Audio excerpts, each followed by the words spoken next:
Hello दोस्तों, मैं doctor Manoj Kumar Singh स्वागत करता हूं आपका मनोज आईएएस यूट्यूब चैनल में। आज हम लेकर आए हैं यूपीपीसीएस मुख्य परीक्षा और के लिए एक महान टॉपिक, जिससे आप अपने अंक में सुधार कर सकते हैं, भारी मात्रा में जानकारी प्राप्त कर सकते हैं। बात करते हैं उत्तर प्रदेश की योजनाएं और परियोजनाओं के विषय में। उत्तर प्रदेश की प्रमुख नीतियां एवं योजनाएं। उत्तर प्रदेश की प्रमुख नीतियां और योजनाएं, इसके बारे में चर्चा करेंगे हम लोग। ठीक है।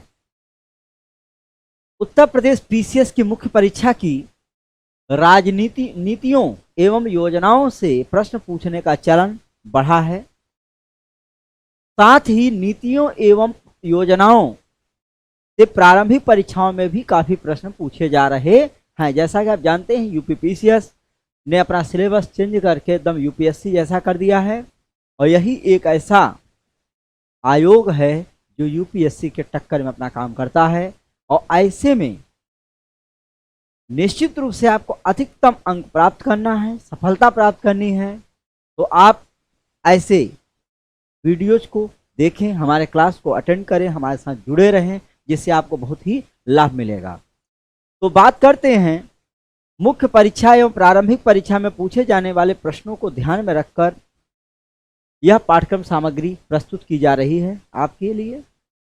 उत्तर प्रदेश सरकार की प्रमुख नीतियां। उत्तर प्रदेश सरकार की प्रमुख नीतियां क्या हैं? जैसा कि आप जानते हैं, उत्तर प्रदेश भारत का चौथा सबसे बड़ा प्रांत है और इसमें जनसंख्या के मामले में विश्व में भारत के सबसे अधिकतम जनसंख्या वाला राज्य है।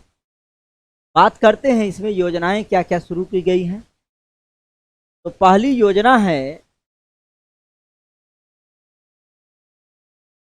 उत्तर प्रदेश की स्टार्टअप पॉलिसी।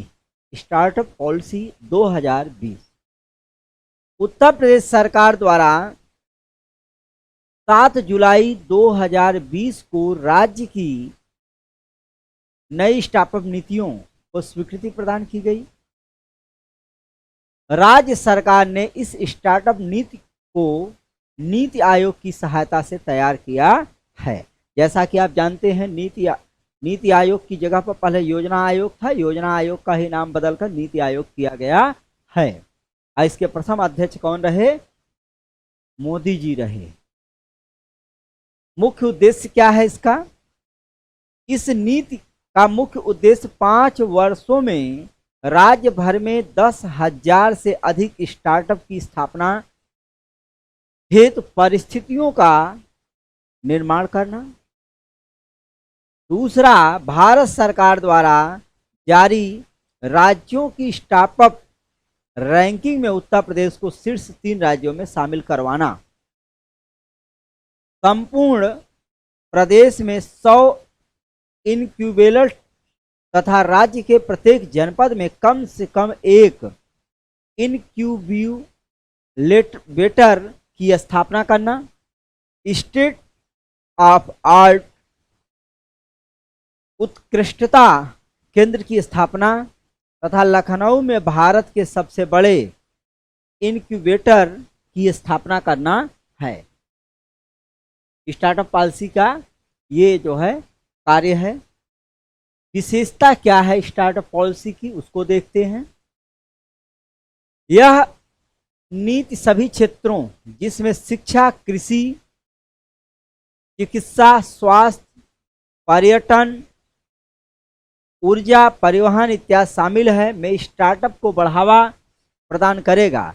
इस नीति में समयानुसार कोई भी बदलाव मुख्यमंत्री की पूर्वानुमति से किया जा सकेगा। यह नीति अधिसूचना जारी होने की तिथि 5 वर्षों के लिए लागू होगी।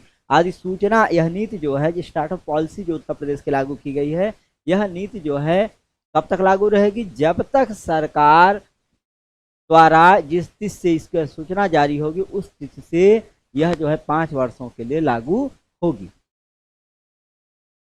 लाभ क्या क्या हैं? राज्य के युवाओं को रोजगार आकांक्षी से रोजगार प्रदान वर्ग में बदलेगी। राज्य में लगभग 1 लाख अप्रत्यक्ष तथा 50,000 प्रत्यक्ष रोजगार का सृजन होगा। इस नीति में प्रोत्साहनों के अंतर्गत इनक्यूबेटर्स को पूंजीगत अनुदान, सेक्टर ऑफ एक्सीलेंस स्थापना किया जाएगा। नवरत्न इनक्यूबेटर्स की स्थापना तथा परिचालन व्यय में सहायता प्रदान की जाएगी। साथ ही साथ स्टार्टअप को सरकारी खरीद में वरीयता, भरण पोषण भत्ता, विश्वविद्यालयों एवं विद्यालयों में नवाचार तथा उद्यमिता पाठ्यक्रम के अलावा पूर्वांचल तथा बुंदेलखंड के स्टार्टअप हेतु अतिरिक्त प्रोत्साहन प्रदान किया जाएगा। अगर कोई व्यक्ति बुंदेलखंड या पूर्वांचल से है तो वहां पर इसमें अधिक प्रोत्साहन दिया जाएगा सरकार द्वारा। स्टार्टअप इकाइयों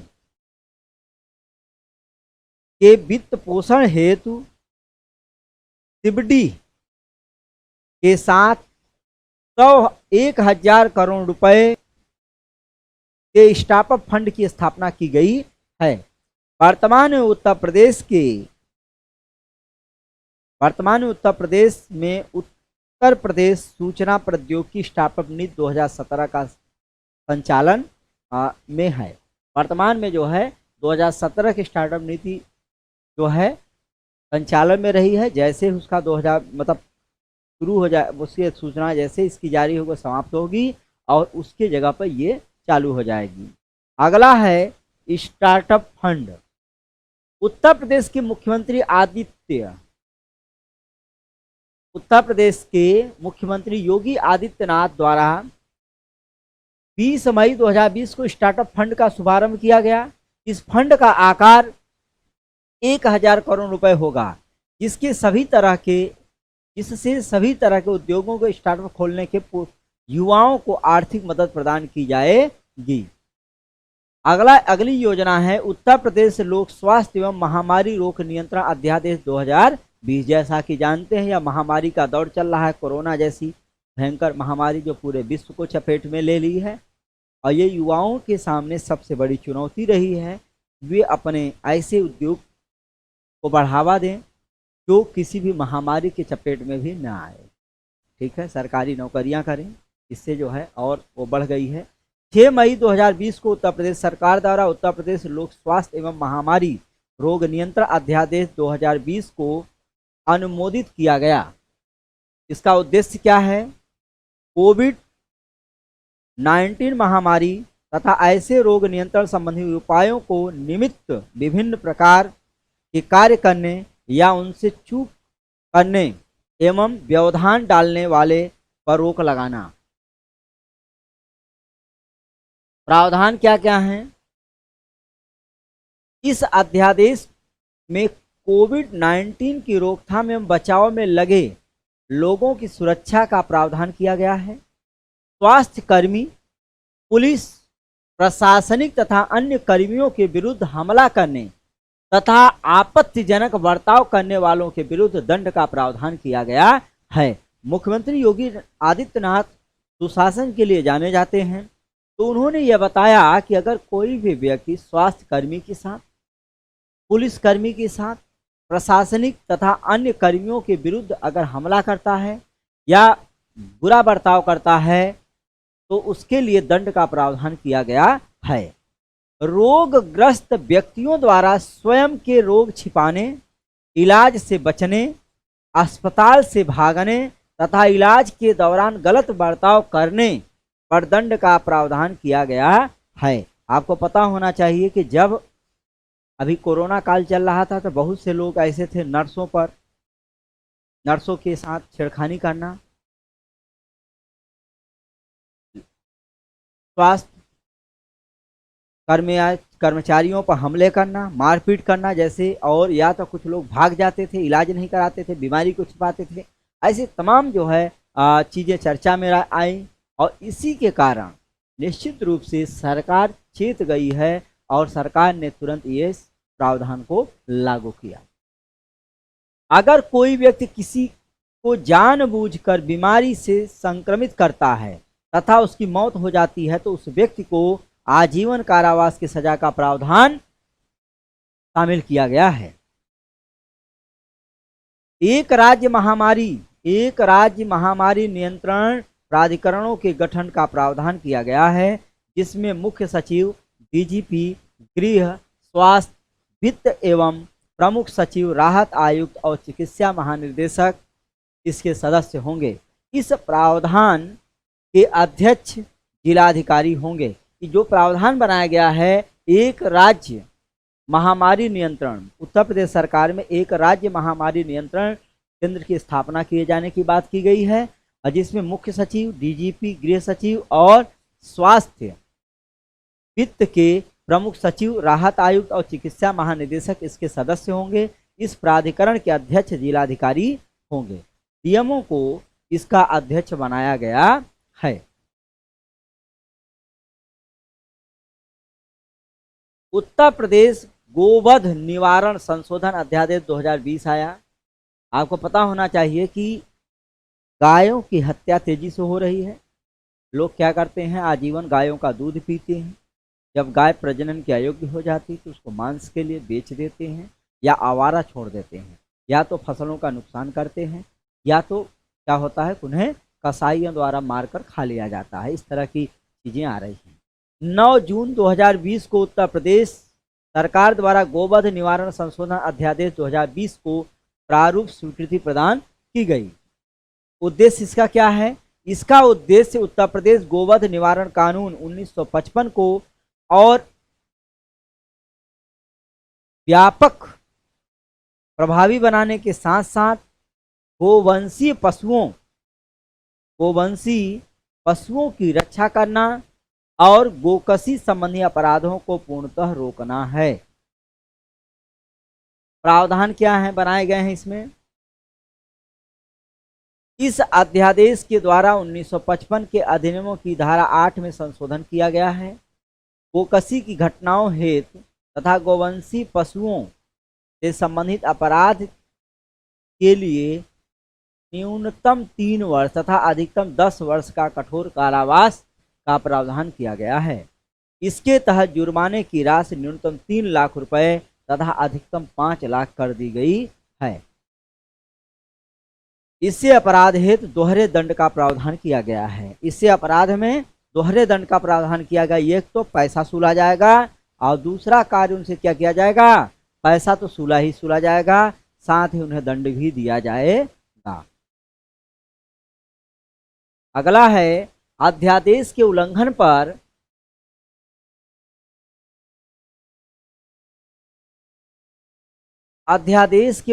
पर अभियुक्त व्यक्ति का नाम तथा फोटोग्राफ मोहल्ले में ऐसे किसी महत्वपूर्ण स्थान पर जहां अभियुक्त सामान्य निवास करता हो अथवा ऐसे किसी सार्वजनिक स्थल पर जहां के विधि प्रवर्तन अधिकारी से वह स्वयं को छिपाता हो प्रकाशित किया जाएगा। महत्व क्या है इसका जान लीजिए। महत्व क्या है इस योजना का? उत्तर प्रदेश एक कृषि प्रधान प्रदेश है तथा इसके आर्थिक एवं सामाजिक ढांचे में गोवंशीय पशुओं कृषकों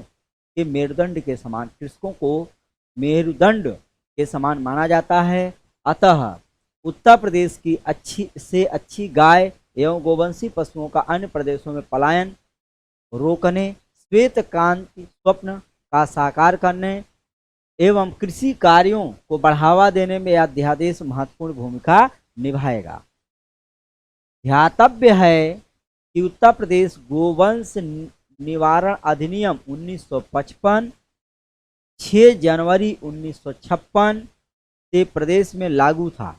इसे वर्ष 1958, 61 और 1979 एवं 2002 में संशोधित किया गया था। ये जो है अध्यादेश तभी से लागू हो गया था, लेकिन इस पर अमल नहीं किया जा रहा। लेकिन योगी सरकार के आते ही इसको कड़ाई से पालन किया जा रहा। उत्तर प्रदेश लोक तथा निजी संपत्ति क्षति वसूली नियमावली 2020 ये किया गया है। ये क्या है? उत्तर प्रदेश मंत्रिपरिषद द्वारा 6 मई 2020 को लोक तथा निजी संपत्ति क्षति वसूली नियमावली 2020 को अनुमोदन प्रदान किया गया है। इसकी धारा 26 में प्रावधान किया गया है कि राज्य सरकार इसके प्रावधानों को क्रियान्वित करने हेतु नियम बना सकेगी। उद्देश्य क्या है? इस नियमावली द्वारा मुख्य उद्देश्य हड़ताल, बंदी, दंगा तत्संबंधी लोक अशांति तथा प्रतिवादों के दौरान लोक तथा निजी संपत्ति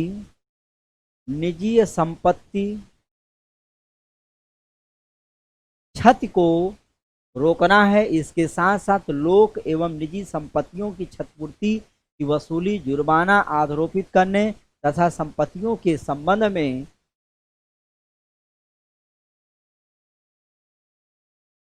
हंडी अनुसंधान करने हेतु दावा अधिकरण का गठन करना भी जरूरी हो गया है। अन्य प्रावधान क्या है? इस नियमावली के नियम 9 में दावा अधिकरण का गठन, नियम 27 में दावा याचिका, नियम 33 में दावों की सुनवाई, नियम 43 में प्रतिकार की धनराशि विनिश्चित करने, नियम और अधिकरण द्वारा विनिश्चित की गई क्षतियों की धनराशि वसूली का प्रावधान किया गया है। उत्तर प्रदेश लोक तथा निजी संपत्ति क्षति वसूली नियमावली 2000 के आधार पर मेरठ तथा लखनऊ में संपत्ति क्षति दावा अधिकरण की पीठ स्थापित करने के निर्णय लिए गए हैं। कहाँ कहाँ स्थापित होगा? यह लखनऊ और मेरठ में स्थापित किया जाएगा।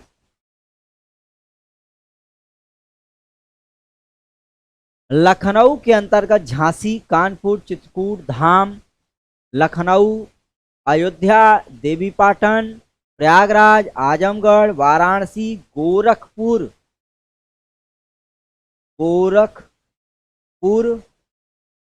बस्ती, विंध्याचल की दावा याचिकाएं मंजूर की जाएंगी। वहीं मेरठ के अंतर्गत सहारनपुर, मेरठ, अलीगढ़, मुरादाबाद, बरेली, आगरा मंडल की याचिकाएं स्वीकार की जाएंगी। ये सभी मंडल हैं। मंडलों के आधार पर होगा। वाराणसी मंडल है आपका, जो है कानपुर, चित्रकूट धाम, लखनऊ, अयोध्या, देवीपाटन, प्रयागराज, आजमगढ़, वाराणसी, गोरखपुर, बस्ती, विंध्याचल की दावा याचिकाएं मंजूर की जाएंगी। और या वहीं मेरठ के अंतर्गत सहारनपुर, मेरठ, अलीगढ़, मुरादाबाद, बरेली, आगरा मंडल की याचिकाएं स्वीकार की जाएंगी। महत्व क्या है? हड़ताल, तालाबंदी तथा उग्र प्रदर्शन के दौरान संपत्ति की क्षति को रोका जा सकेगा। साथ ही अराजकता को बढ़ने से रोकने में सहायता प्राप्त होगी। यह सतर्क उत्तर प्रदेश, सुरक्षित उत्तर प्रदेश, इसका नारा दिया गया है, सतर्क उत्तर प्रदेश, सुरक्षित उत्तर प्रदेश। सतर्क उत्तर प्रदेश, सुरक्षित उत्तर प्रदेश की संकल्पना को आगे बढ़ाकर दंगाइयों तथा उपद्रवियों पर नकेल कसने में सहायता करेगा। उत्तर प्रदेश की कृषि निर्यात नीति 2019, ये जो है एक योजना है, उत्तर प्रदेश सरकार द्वारा लागू की गई है। इस योजना में क्या कहा गया है? 10 सितंबर 2019 को उत्तर प्रदेश सरकार द्वारा कृषि निर्यात नीति को मंजूरी प्रदान की गई थी। लक्ष्य क्या है? इस नीति का मुख्य लक्ष्य राष्ट्रीय कृषि निर्यात नीति के लक्ष्यों की प्राप्ति करना है। उद्देश्य क्या है इसका? किसानों की आय में वृद्धि, कृषि क्षेत्र में निर्यात को बढ़ावा, अंतर्राष्ट्रीय बाजार का आकलन करना एवं उसके प्रबंधन से संबंधित समस्त बाधाओं को दूर करने हेतु संस्थागत कार्य प्रणाली की स्थापना करना है। मुख्य विशेषताएं क्या हैं इसकी? इस नीति के तहत कृषि निर्यात को वर्ष 2024 तक से 25 से 24 मिलियन डॉलर, 17,591 करोड़ रुपए के वर्तमान मूल्य से 2 गुना करने का लक्ष्य तय किया गया है। अच्छी कृषि पद्धतियों को प्रोत्साहन देने के साथ साथ कृषि हेतु रोग मुक्त क्षेत्रों का विकास किया जाएगा, यह भी इसका उद्देश्य रखा गया है। अगला है, इसी में अगले पॉइंट हैं, राज्य के अंतर्राष्ट्रीय बाजार के अवसरों से जोड़ने हेतु कार्यक्रमों को आयोजन पर बल दिया जाएगा। ताजे फल व सब्जियों के निर्यात हेतु लंबी दूरी के समुद्री प्रोटोकॉल को बढ़ावा दिया जाएगा। नीति के तहत अधिक निवेश हेतु व्यवसाय को आकर्षित किया जाएगा और राज्यों के ब्रांड का प्रचार किया जाएगा। एक जिला एक उत्पाद कार्यक्रम बनाया गया योगी द्वारा। राज्य में कृषि निर्यात में वृद्धि हेतु जिले या जिले के समूह क्षेत्रों में क्लस्टर बनाया जाएगा।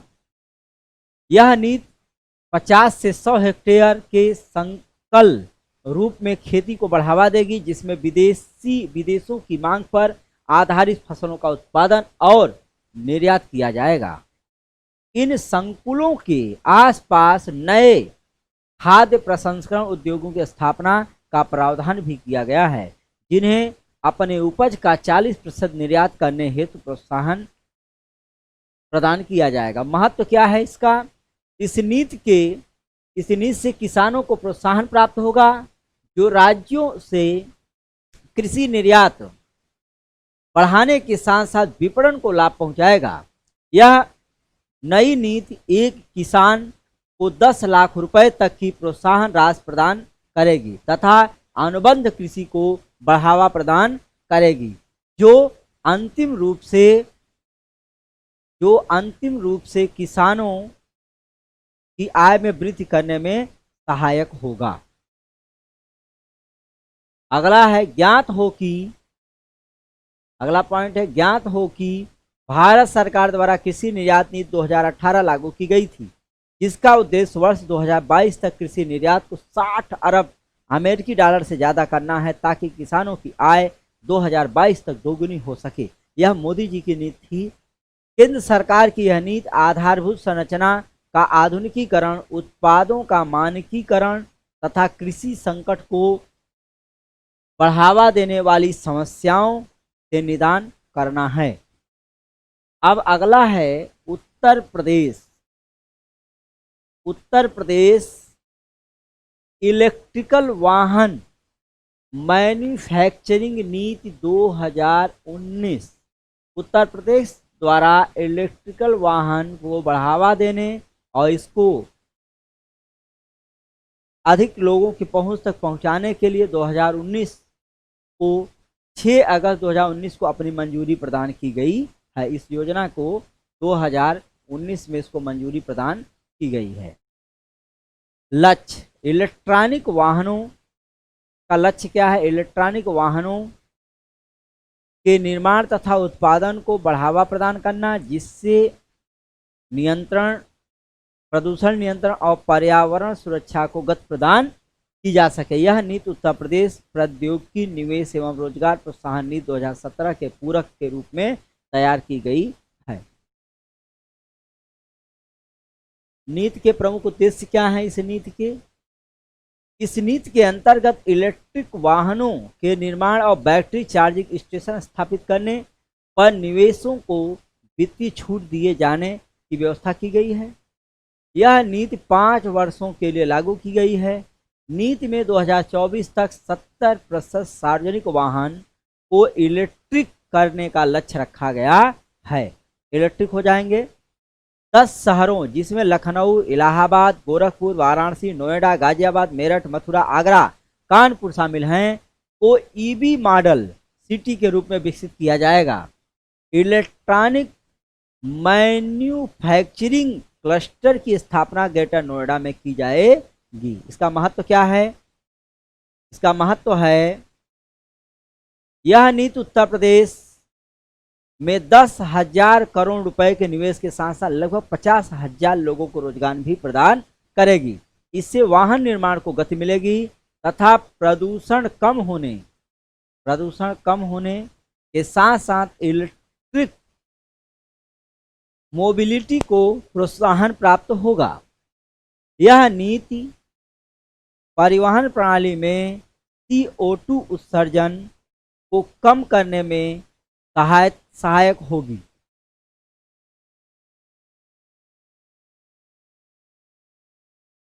ज्ञात हो कि भारत सरकार द्वारा 2030 तक कुल कारों और दोपहिया इलेक्ट्रिक वाहनों को 30% की बिक्री का लक्ष्य रखा गया है। साथ ही साथ केंद्र सरकार द्वारा इलेक्ट्रिक वाहनों को गति प्रदान करने हेतु राष्ट्रीय इलेक्ट्रिक मोबिलिटी एक्शन प्लान तथा faster adoption and manufacturing hybriding and जैसी योजना का आरंभ किया गया है। अगला है उत्तर प्रदेश पर्यटन नीति 2018। ये चर्चा में रहा है, मेंस जो लिखने जा रहे हैं उनके लिए बहुत लाभकारी है। उत्तर प्रदेश सरकार द्वारा राज्यों में पर्यटन को बढ़ावा देने हेतु 19 फरवरी 2018 को राज्य की पर्यटन नीति को अनुमोदित किया गया है। इस पर्यटन नीति को 5 वर्षों हेतु लागू किया जाएगा। उद्देश्य क्या है? उत्तर प्रदेश को पर्यटन राज्य के रूप में विकसित कर पर्यटन के माध्यम से सतत एवं समावेशी विकास को प्राप्त करना तथा जनसाधारण में उद्यमशीलता को प्रोत्साहन प्रदान करना है। प्रावधान क्या है इसका? पर्यटन के माध्यम से 50,000 करोड़ का वार्षिक निवेश आकर्षित करना तथा 5 लाख लोगों को प्रत्यक्ष एवं अप्रत्यक्ष रूप से रोजगार प्रदान करना है। 2023 तक उत्तर प्रदेश के सबसे पसंदीदा पर्यटन स्थलों के रूप में तैयार करना तथा इको टूरिज्म को बढ़ावा प्रदान करना। राज्य में घरेलू पर्यटकों के आगमन में वार्षिक 10%, विदेशी पर्यटकों की संख्या में 15% और विदेशी पर्यटकों की संख्या में 10% की वृद्धि का लक्ष्य तय किया गया है। उत्तर प्रदेश में 1 लाख पर्यटकों को राष्ट्रीय पार्क एवं वन्य जीव विहारों की ओर आकर्षित करना है। 50 नए विरासत होटलों की स्थापना करने के साथ साथ 10 विरासत भवनों को प्रतिवर्ष विरासत होटल में तब्दील करना। पर्यटन आधारित लैंड बैंक का सृजन करना तथा गंगा महोत्सव, लखनऊ महोत्सव, कुंभ मेला आदि समारोहों व उत्सवों के द्वारा स्थानीय पर्यटन उद्यमशीलता में सुधार करना। स्थानीय कारीगरों, व्यंजनों और संस्कृति को बढ़ावा प्रदान करना तथा इसके लिए सरकार द्वारा स्वदेशी दुर्लभ कला, संगीत, शिल्प, लोक नृत्य पुनर्जीवित करने वाले व्यक्ति समूहों को 5 लाख रुपए की सब्सिडी प्रदान करने का प्रावधान रखा गया है। ज्ञात हो कि उत्तर प्रदेश सरकार द्वारा प्रथम पर्यटन नीति की घोषणा 1998 में की गई थी। उत्तर प्रदेश पर्यटन नीति 2018 के अनुसार भारतीय यात्रा एवं पर्यटन क्षेत्र का विश्व में 7वां स्थान है तथा यह GDP में 14.1 ट्रिलियन का योगदान देता है, जिससे 2027 तक 28.5 ट्रिलियन हो जाने का अनुमान रखा गया है। उत्तर प्रदेश में पर्यटन क्षेत्र की सभी गतिविधियों को उद्योग का दर्जा दिया गया है तथा पर्यटन को बढ़ावा देने हेतु रामायण सर्किटों का विकास किया जा रहा है। रामायण सर्किटों का विकास किया जा रहा है। यह भगवान राम से संबंधित समस्त पर्यटनों या भगवान विष्णु से संबंधित समस्त स्थानों की यात्रा भी कराएगा। अब अगला है उत्तर प्रदेश इलेक्ट्रॉनिक विनिर्माण नीति 2020।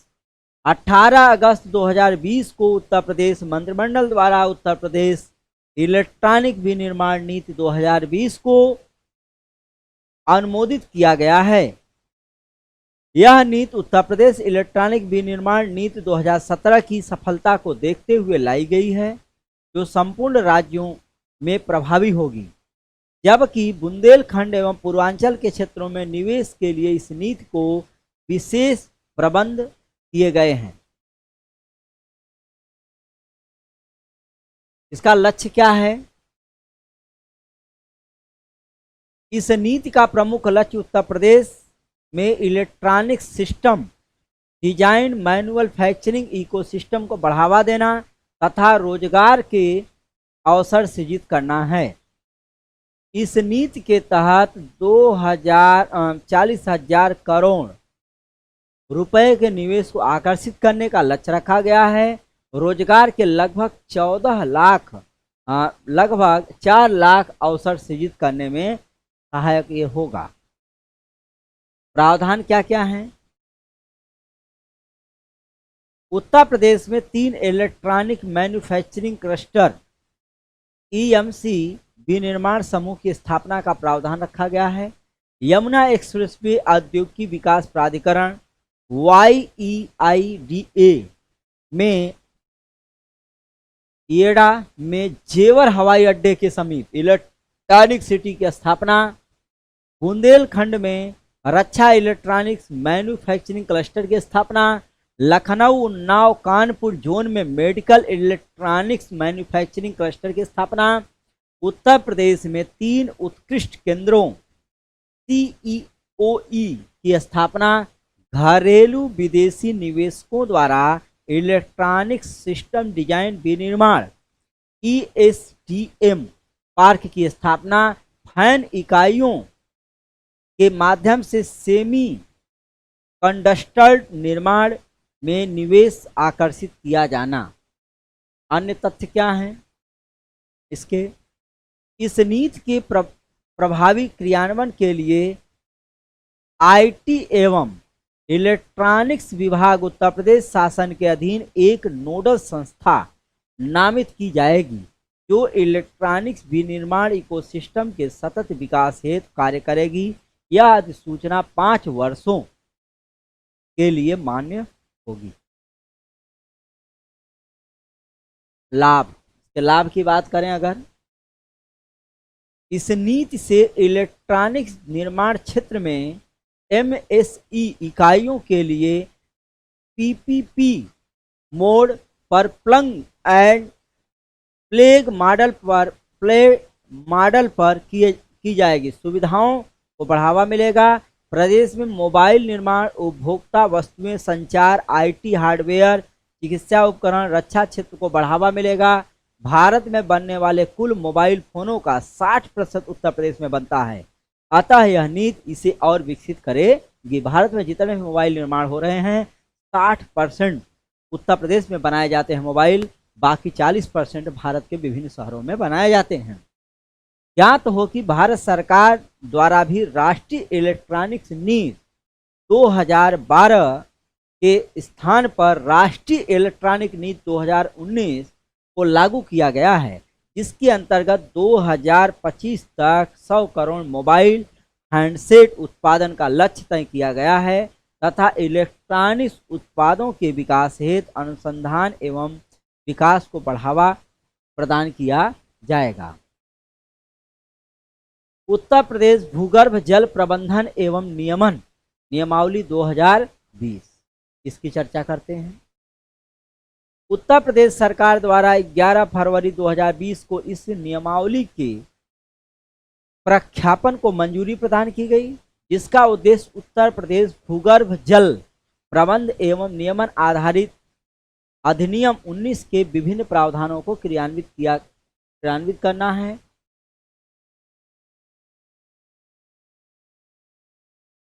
इस अधिनियम के क्रियान्वयन हेतु विभिन्न स्तरों पर सीमित समितियों का गठन किया जाएगा।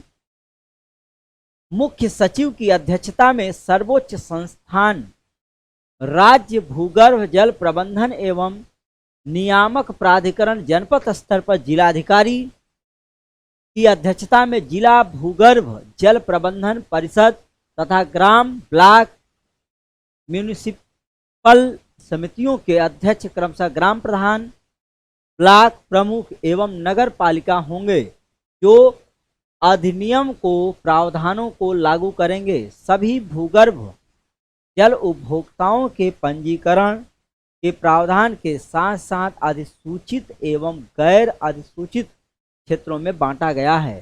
सभी व्यावसायिक, औद्योगिक अवस्थापना एवं रोक थोक उपभोक्ताओं हेतु निकासी की सीमा तय की गई है। भूजल प्रदूषण को रोकने roof top rain water harvesting नियम भी बनाए गए हैं।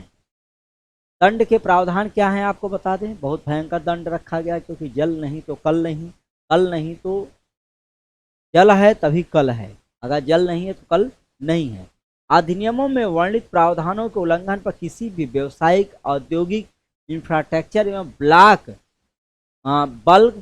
बल्क यूजर्स को प्रथम दोष के लिए 2 से 5 लाख तक का दंड अथवा 6 माह से 1 वर्ष का कारावास अथवा दोनों का प्रावधान किया गया है। उत्तर प्रदेश महत्व क्या। उत्तर प्रदेश में भूजल संसाधनों के सुरक्षा प्रबंधन को नियमित किया जा सकेगा। भूजल की उपलब्धता को सामान्य रूप से नियंत्रण बनाए रखने में सहायक होगा तथा लोगों को सतत एवं गुणवत्तापूर्ण जल की आपूर्ति सुनिश्चित की जा सकेगी। ज्ञात हो कि उत्तर प्रदेश भूगर्भ जल प्रबंधन नियमन अधिनियम 2019 प्रदेश में 2 अक्टूबर गांधी जयंती के दिन जो है 2019 को लागू किया गया था। इसका उद्देश्य उत्तर प्रदेश में गिरते भूजल स्तर में सुधार करना तथा इसके लिए सबमर्सिबल पंप लगाने हेतु ऑनलाइन पंजीकरण करना अनिवार्य किया गया है। उत्तर प्रदेश खनन नीति 2017, ये क्या है। उत्तर प्रदेश खनन नीति 2017, इसको देखते हैं क्या है। उत्तर प्रदेश सरकार द्वारा 30 मई 2017 को नई खनन नीति को अनुमोदन प्रदान किया गया है। यह एक सुदृढ़ एवं पारदर्शी खनन नीति है जो पारदर्शिता कानून का राज्य समता, प्रभावशीलता, आम सहमत के उत्तरदायित्व एवं भागीदारी को सुनिश्चित करेगी। यह नीति राज्य द्वारा सुशासन एवं भ्रष्टाचार मुक्त मूल मंत्र पर आधारित है। खनन की नीति खनन के विषय में जागरूकता पैदा करना, खान एवं खनिजों तक सर्वमान्य की पहुंच सुनिश्चित करना, सर्वसामान्य को खनिजों को उपलब्धता, खनिजों का मूल जन सामान्य के सामर्थ्य के अनुसार करना, उपरोक्त के आधार पर जन साधारण में खनिजों की स्वीकार्यता स्थापित करना, यह उद्देश्य रखा गया है। खनन की नीति का उद्देश्य उत्तर प्रदेश का सामाजिक एवं आर्थिक सतत विकास करना, खनिजों का संरक्षण करना, पर्यावरण एवं पारिस्थितिकी को संतुलित रखना, खनिजों से प्राप्त होने वाले राजस्व का राज्य के कुल राजस्व प्राप्ति के अंश 1.85% से बढ़ाकर अगले 5 वर्षों में 3% करना, अवैध खनन परिवहन एवं नियंत्रण के साथ साथ दोषियों को दंड प्रदान करना, खनिज क्षेत्र में रोजगार का सृजन करना, खनिज क्षेत्रों में निजी पूंजी निवेश तथा उद्यमशीलता को प्रोत्साहन प्रदान करना, ई टेंडर तथा ई नीलामी तथा ई बिडिंग के माध्यम से पारदर्शिता लाना, खनन सक्रियता से प्रभावित व्यक्तियों तथा क्षेत्रों के लिए कल्याणकारी योजनाओं का संचालन करना। ज्ञात हो कि उत्तर प्रदेश का सोनभद्र कोयला लाइमस्टोन के लिए, ललितपुर ग्रेनाइट के लिए तथा इलाहाबाद एवं चित्रकूट सिलिका सैंड के लिए प्रसिद्ध है। कांच बालू भारी मात्रा वहां से निकाला जाता है, सिलिका सैंड इलाहाबाद और उसके लिए वहां से। उत्तर प्रदेश सरकार द्वारा अगस्त 2019 में किशोर न्याय बालकों की देखरेख एवं संरक्षण अधिनियम 2019 को मंजूरी प्रदान की गई है। यह नियम भारत सरकार द्वारा बनाए गए आदर्श नियम 2016 के प्रावधानों पर को आधार बनाकर बनाया गया है।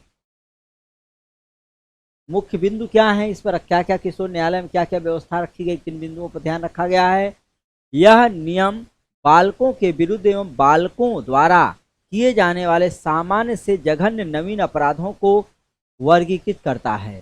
बालकों के विरुद्ध होने वाले एवं उनके द्वारा किए जाने वाले अपराधों में वृद्धि को दृष्टिगत रखते हुए इस नए नियम में अपराधों के श्रेणीकरण, त्वरित निस्तारण तथा बालकों के पुनर्वास की व्यवस्था की गई है। राष्ट्रीय बाल संरक्षण आयोग तथा राज्य बाल संरक्षण आयोग द्वारा इसकी निगरानी की जाएगी। किशोर न्याय बोर्ड द्वारा विधि विरुद्ध बालकों के संबंध में लंबित जांचों के समयबद्ध निस्तारण का प्रावधान है। इसमें दत्तक ग्रहण, अनाथ बच्चों के संबंध में भी प्रावधान किया गया है। किशोर न्याय बालकों की देखरेख और संरक्षण अधिनियम 2015 क्या है। यह आपराधिक किशोर न्याय अधिनियम 2000 के स्थान पर लाया गया, जो उन बच्चों से संबंधित है जिन्हें कानून कोई अपराध किया हो तथा उन्हें संरक्षण की आवश्यकता हो। यह 16 से 18 वर्ष की आयु के ऊपर बालिगों के लिए सामान्य मुकदमा चलाने की अनुमति प्रदान करता है।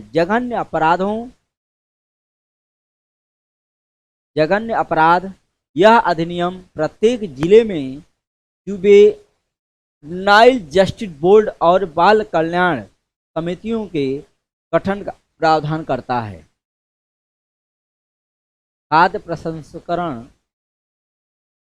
उत्तर प्रदेश खाद्य प्रसंस्करण उद्योग नीति 2017, यह क्या है। उत्तर प्रदेश मंत्रिमंडल द्वारा 24 अक्टूबर 2017 को खाद्य प्रसंस्करण उद्योग नीति 2017 को मंजूरी प्रदान की गई। यह नीति 2017 से 5 वर्षों की अवधि तक प्रभावित रहेगी। इसका उद्देश्य उत्तर प्रदेश में खाद्य प्रसंस्करण उद्योगों की स्थापना हेतु अनुकूल वातावरण निर्माण करना तथा इसके लिए अवस्थापना सुविधाओं का विकास करना, इसके साथ साथ खाद्य प्रसंस्करण जोन को चिन्हित करना तथा मेगा फूड पार्क एवं कोल्ड चेन सुविधाओं को विकसित करना। इस उद्योग नीति के तहत पूंजी निवेश को प्रोत्साहित कर रोजगार सृजन को बढ़ावा प्रदान किया जाएगा। इस नीति के तहत खाद्य प्रसंस्करण के क्षेत्र में उद्यमिता विकास हेतु प्रशिक्षण शिविरों का आयोजन किया जाएगा। पोस्ट हार्वेस्ट प्रबंधन आधारित इंफ्रास्ट्रक्चर तथा एग्रो प्रोसेसिंग क्लस्टर आधारित इंफ्रास्ट्रक्चर का भी सृजन किया जाएगा। सूक्ष्म एवं लघु खाद्य प्रसंस्करण इकाइयों एवं reefer vehicle, mobile pre cooling van हेतु ब्याज उपादान की व्यवस्था की गई है। महत्व, इस नीति का महत्व क्या है। इस नीति के तहत रोजगार सृजन के साथ साथ किसानों को फसल विविधीकरण हेतु प्रोत्साहित किया जा सकेगा। खाद्य प्रसंस्करण इकाइयों की स्थापना, विस्तारीकरण तथा आधुनिकीकरण को बढ़ावा मिलेगा।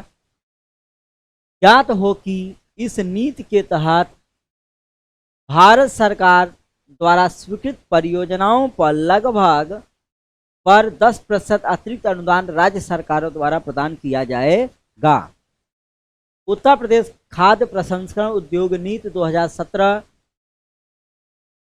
कृषकों को उनकी फसल का उचित एवं लाभकारी मूल्य दिलाने, कच्चे उत्पादों का मूल्य संवर्धन, प्रदेश में खाद्य प्रसंस्करण उद्योगों की स्थापना, उपभोक्ताओं का प्रतिस्पर्धात्मक मूल्य पर प्रसंस्कृत उत्पाद सुलभ कराना तथा रोजगार के नए अवसर सृजित कराने के उद्देश्य क्रियान्वित की गई है।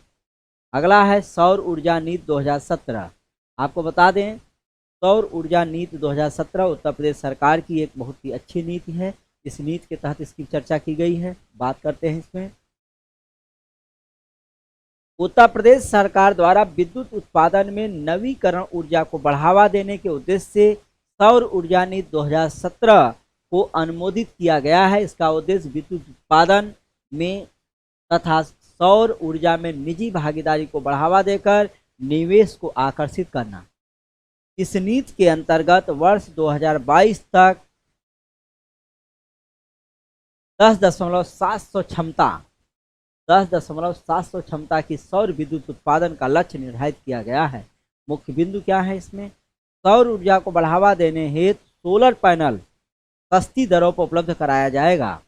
राज्य सरकार द्वारा निजी अवसरों पर ग्रिड संयोजित रूफटॉप सोलर पावर प्लांट संयंत्र की स्थापना का प्रावधान किया गया है।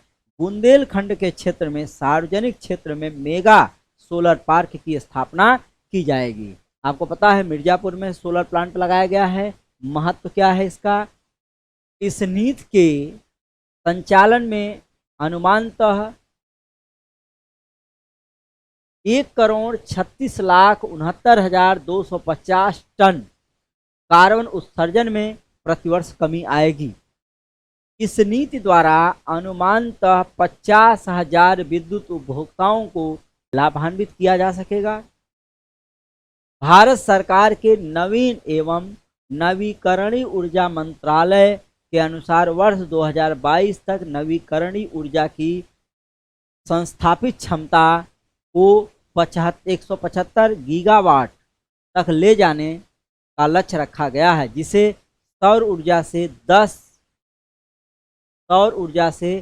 100 GW और पवन ऊर्जा से 60 GW, जैव ऊर्जा से 10 GW, लघु जल विद्युत से 5 GW का लक्ष्य रखा गया है। रोजगार संबंधित योजनाएं, अब इनकी बात करते हैं। कौन कौन सी योजनाएं उत्तर प्रदेश सरकार ले आई है, इसकी चर्चा करते हैं। मुख्यमंत्री शिक्षुता प्रोत्साहन योजना चालू की गई है। उत्तर प्रदेश सरकार द्वारा वित्तीय वर्ष 2020-21 हेतु बजट में मुख्यमंत्री शिक्षुता प्रोत्साहन योजना आरंभ करने की घोषणा की गई। लक्ष्य, इस योजना का मुख्य लक्ष्य युवाओं को स्वरोजगार एवं रोजगार से जोड़ना है। मुख्य विशेषता क्या है? यह योजना वित्तीय वर्ष 2020-21 से आरंभ की जाएगी। इस योजना का मुख्य उद्देश्य प्रदेश के युवाओं को उद्योगों एवं सूक्ष्म तथा मध्यम लघु इकाइयों MSME में ऑन जॉब ट्रेनिंग प्रदान करना तथा उन्हें एक निश्चित अवधि के लिए रोजगार से जोड़ना है। इसके अंतर्गत युवाओं को उद्योगों में प्रशिक्षण के साथ साथ 2.5 हजार रुपये की मासिक प्रशिक्षण भत्ता दिया जाएगा।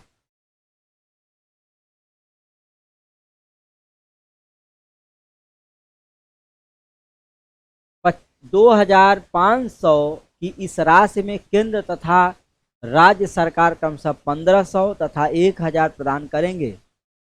और ये अनुपात हो गया 1,500 संबंधे 1,000 के अनुपात में। इसके जरिए 10वीं 12वीं और ग्रेजुएशन करने वाले नौजवानों को विभिन्न तकनीकी संस्थाओं और उद्योगों से जोड़ा जाएगा। महत्व, यह योजना भविष्य में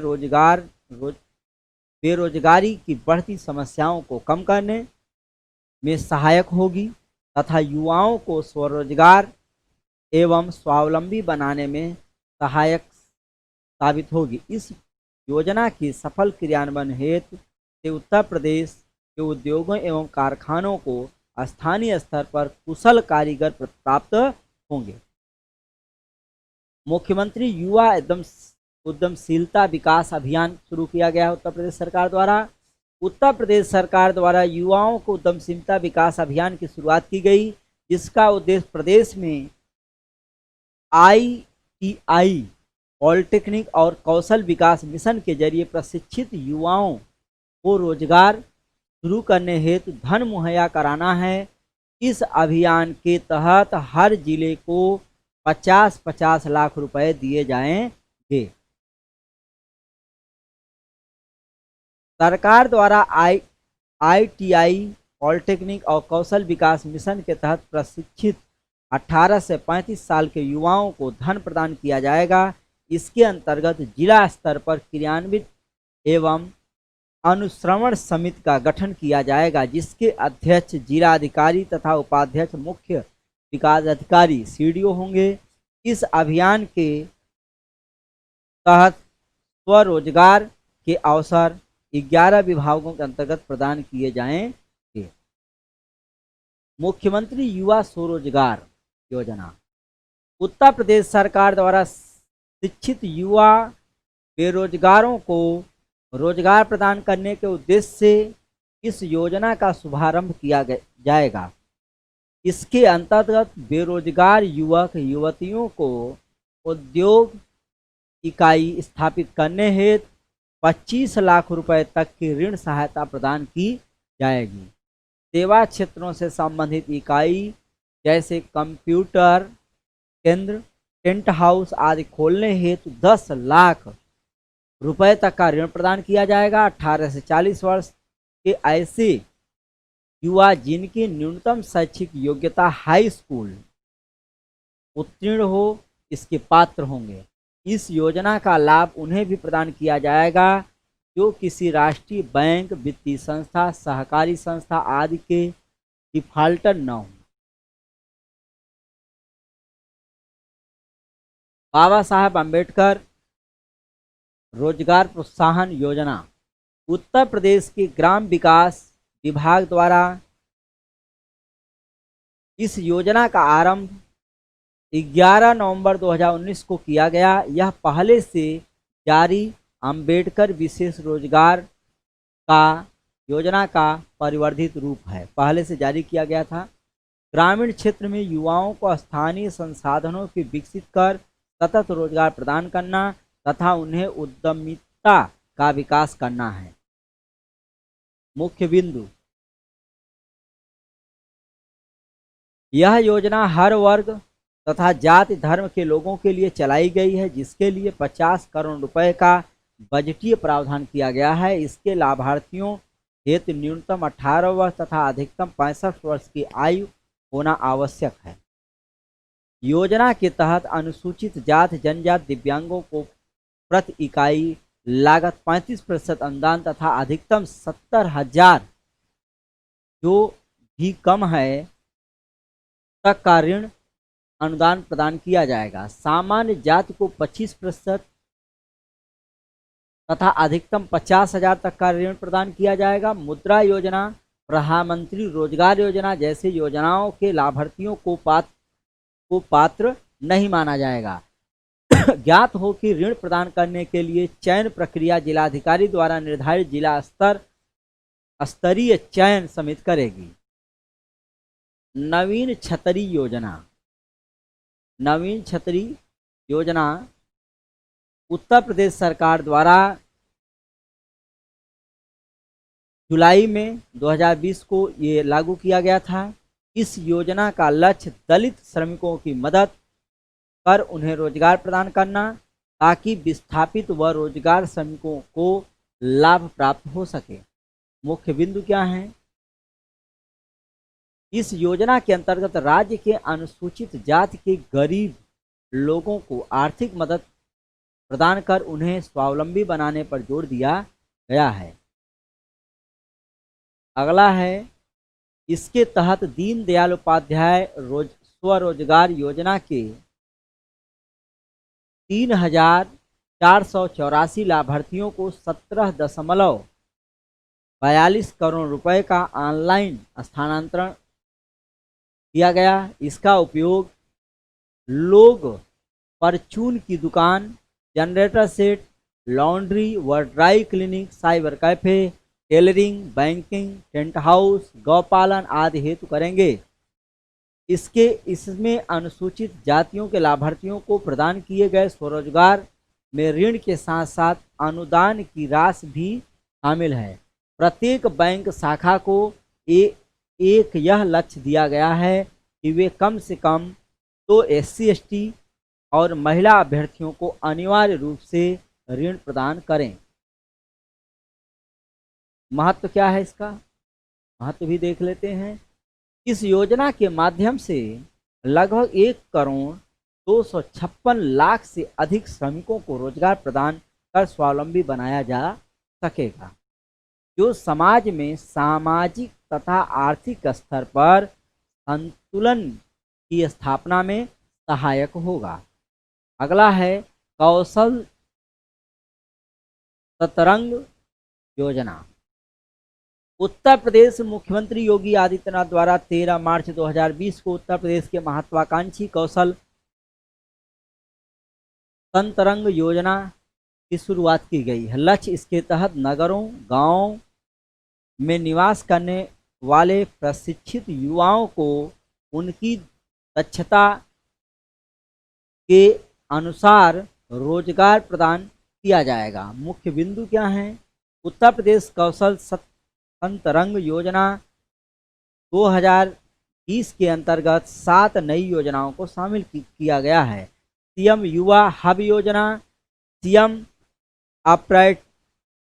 अप्रेंटिसशिप प्रमोशन योजना, जिला कौशल विकास योजना, कौशल पखवाड़ा योजना तहसील स्तर पर किया गया है।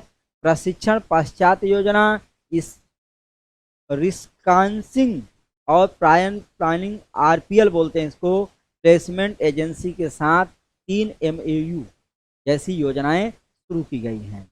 इस योजना के अंतर्गत रोजगार मेलों का आयोजन किया जाएगा।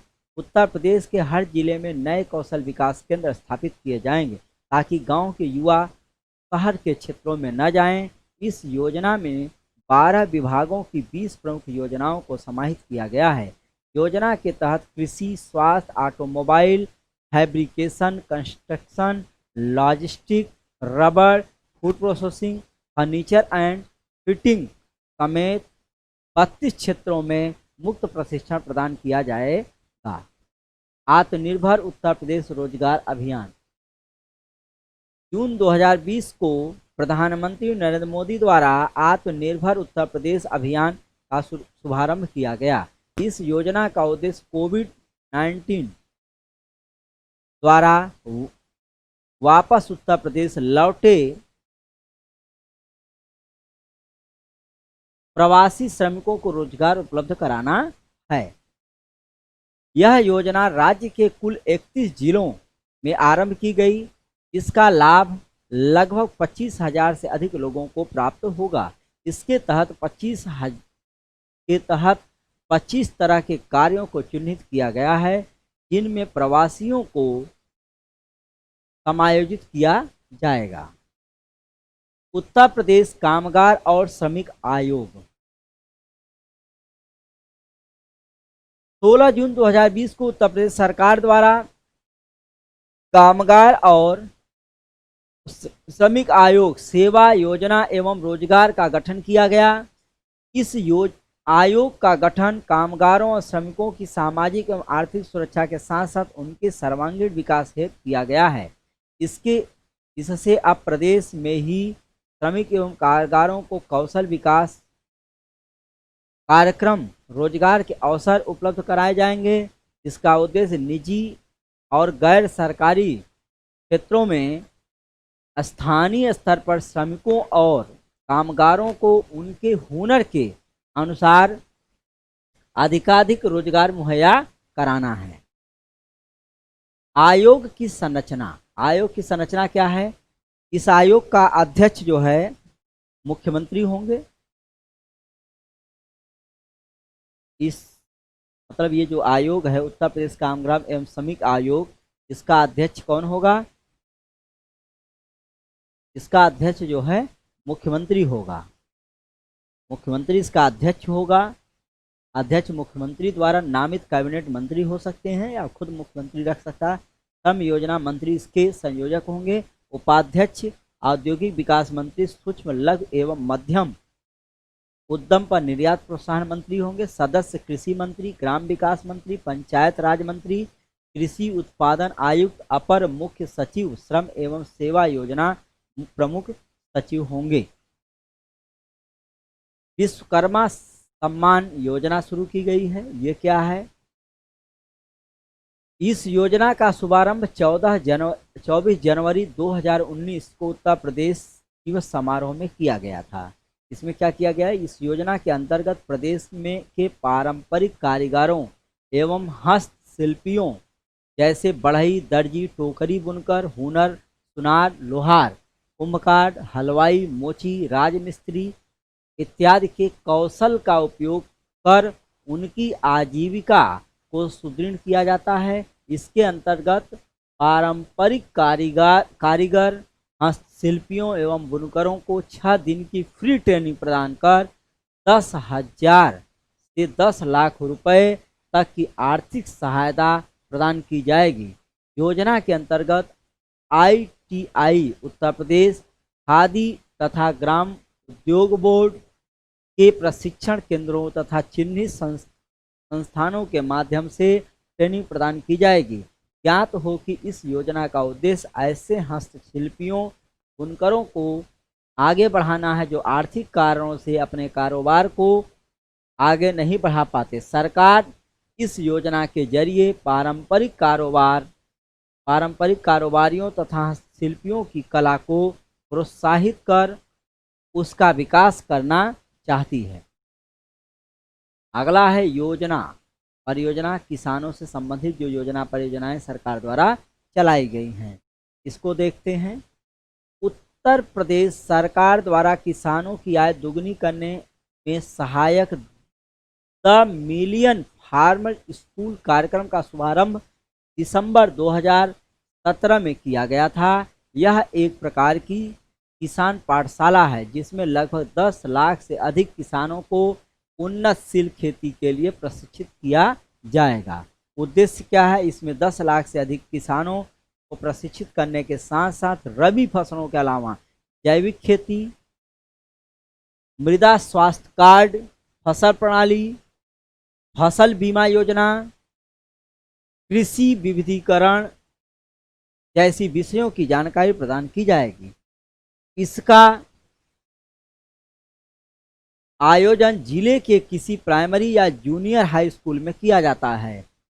2017 में 2020 तक इसका फसल संचालन किया जा चुका है।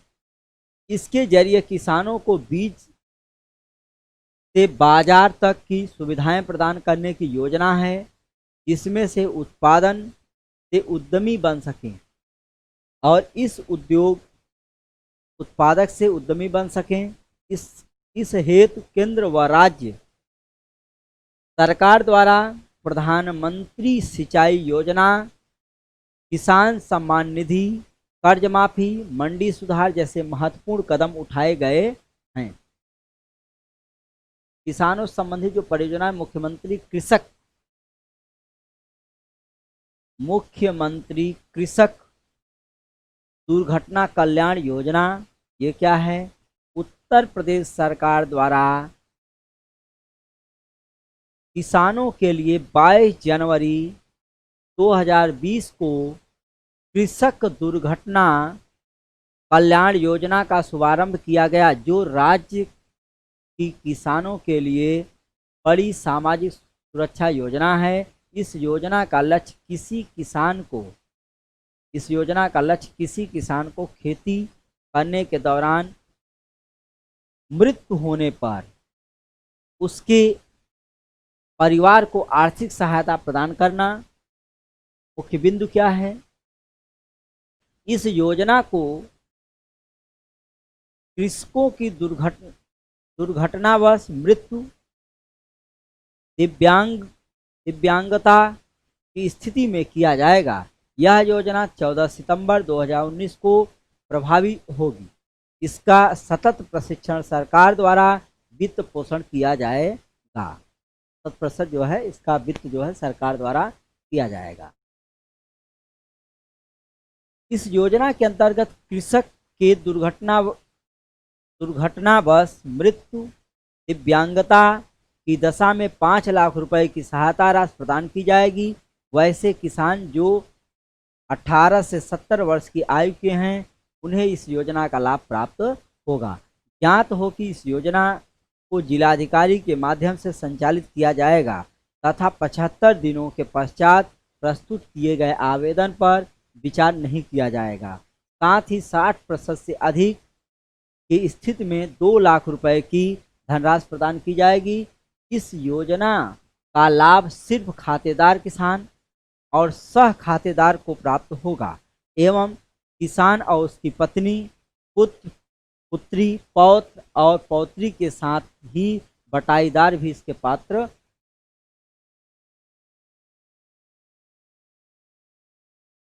उत्तर प्रदेश कृषि उत्पादन मंडी संशोधन अध्यादेश 2020 उत्तर प्रदेश मंत्रिपरिषद द्वारा 6 मई 2020 को इस अध्यादेश को अनुमोदित किया गया, जो किसानों की आय को दुगुनी करने तथा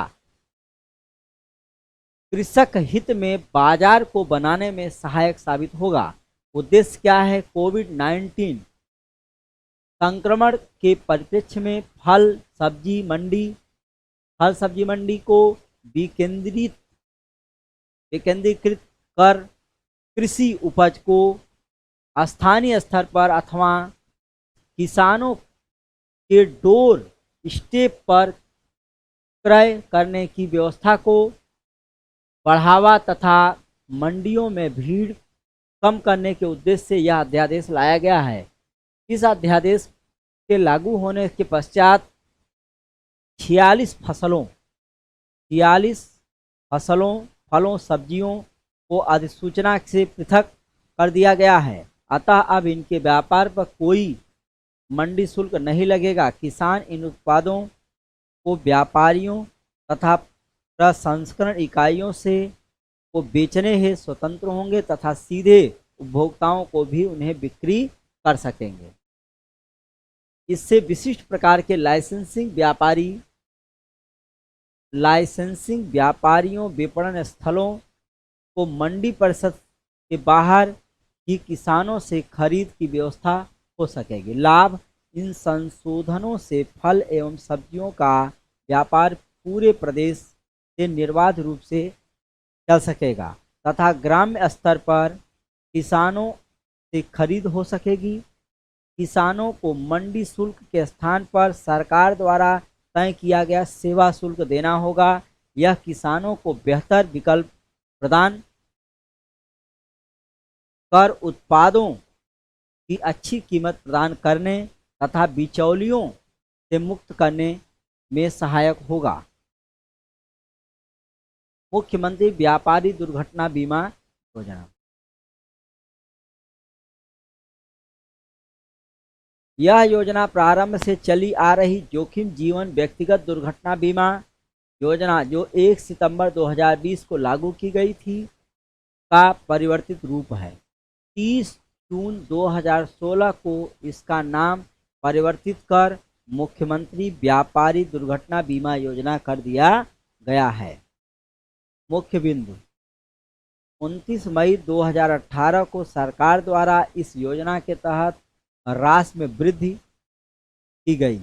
उत्तर प्रदेश सरकार द्वारा कर विभाग में पंजीकृत व्यापारियों के लिए लागू मुख्यमंत्री व्यापारी दुर्घटना बीमा योजना के तहत प्रदत्त राशि को 5 लाख रुपए से बढ़ाकर 10 लाख रुपए कर दिया गया है।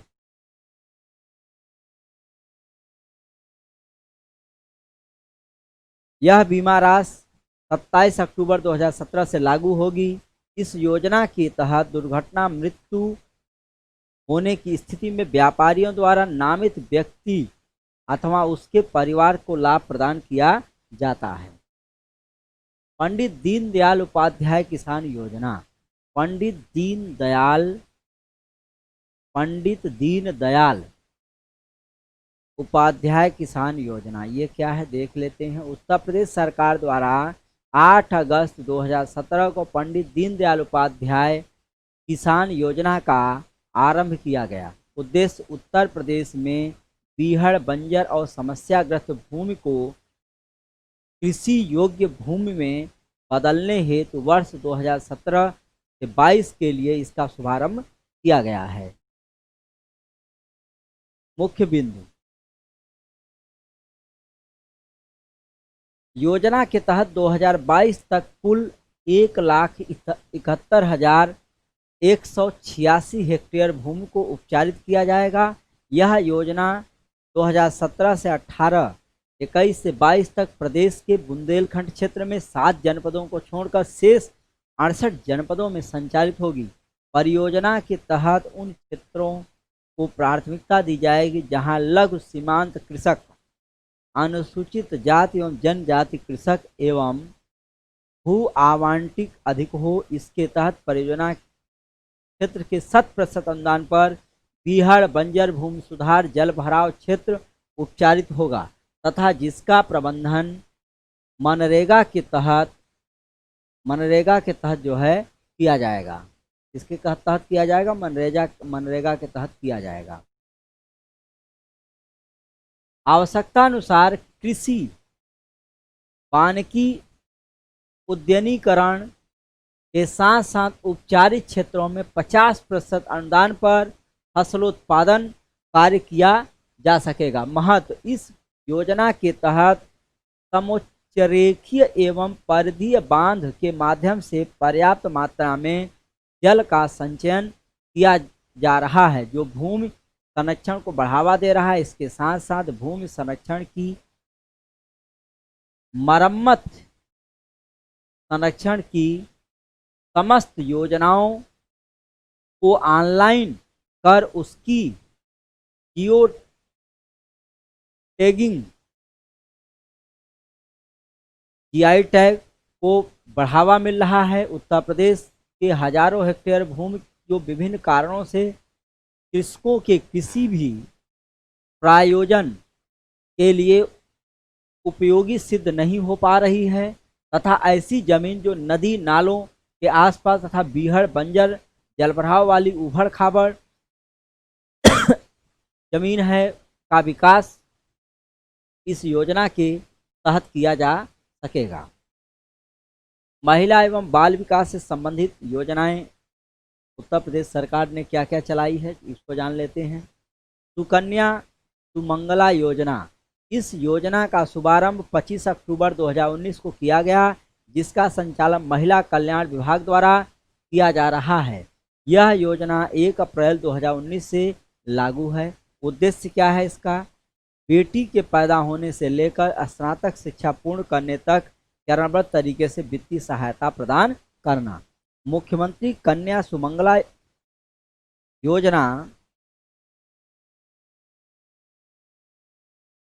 योजना कुल 6 में लागू की गई है जिसमें जन्म से लेकर स्नातक करने की अवधि में 6 चरणों में 15,000 रुपये प्रदेश की सरकार द्वारा प्रदान किया जाएगा। ऐसे लाभार्थी ही इस योजना के पात्र होंगे जिनका वार्षिक आय अधिकतम 3 लाख रुपए हो। किसी भी परिवार की अधिकतम 2 ही बच्चियों को इस योजना का लाभ प्राप्त हो सकेगा, परंतु अगर एक बच्ची के पश्चात दूसरे प्रसव में जुड़वा बेटियां पैदा होती हैं तब कुल 3 बच्चियों को यह लाभ प्राप्त हो सकेगा। यदि किसी परिवार के अनाथ बालिका को गोद लिया हो तो परिवार की जैविक संतानों तथा विधिक रूप से गोद ली गई संतान को सम्मिलित करने हेतु अधिकतम 2 बालिकाओं को इस योजना का लाभ प्राप्त होगा। ज्ञात हो कि बेटी बचाओ बेटी पढ़ाओ योजना के अंतर्गत मुख्यमंत्री कन्या सुमंगला योजना के लिए 1,200 करोड़ रुपए का बजटीय आवंटन किया गया है।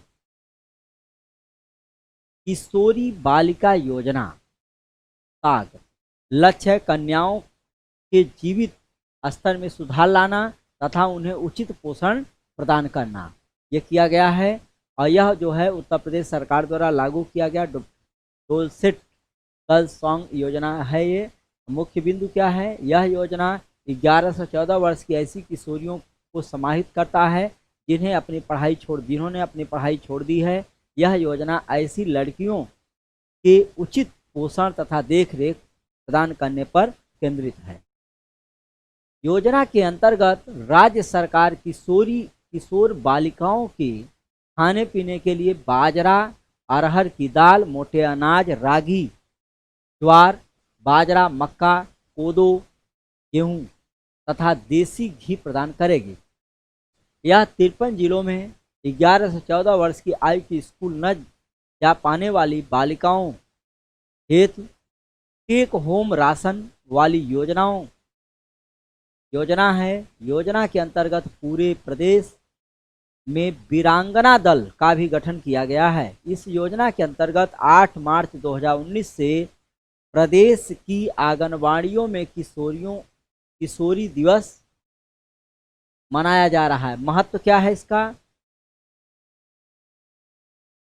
इसके तहत किशोरी लड़कियों में कैलोरी एवं प्रोटीन की कमी को पूरा किया जाएगा, जिन्हें अनीमिया जैसे रोगों से बचाया जा सके। इस योजना से उत्तर प्रदेश की लगभग 5 लाख किशोरी बालिका लाभान्वित होंगी तथा वे शिक्षित और सशक्त होकर आत्मनिर्भर एवं जागरूक नागरिक बन सकेंगी।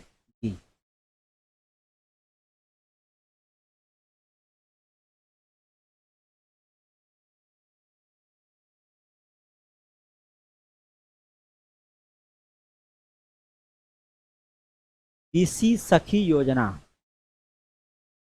इस योजना का आरंभ उत्तर प्रदेश सरकार द्वारा महिलाओं को रोजगार प्रदान करने के उद्देश्य से 22 मई 2020 को शुरू किया गया था। इस योजना के तहत ग्रामीण इलाकों में बैंकिंग सेवाओं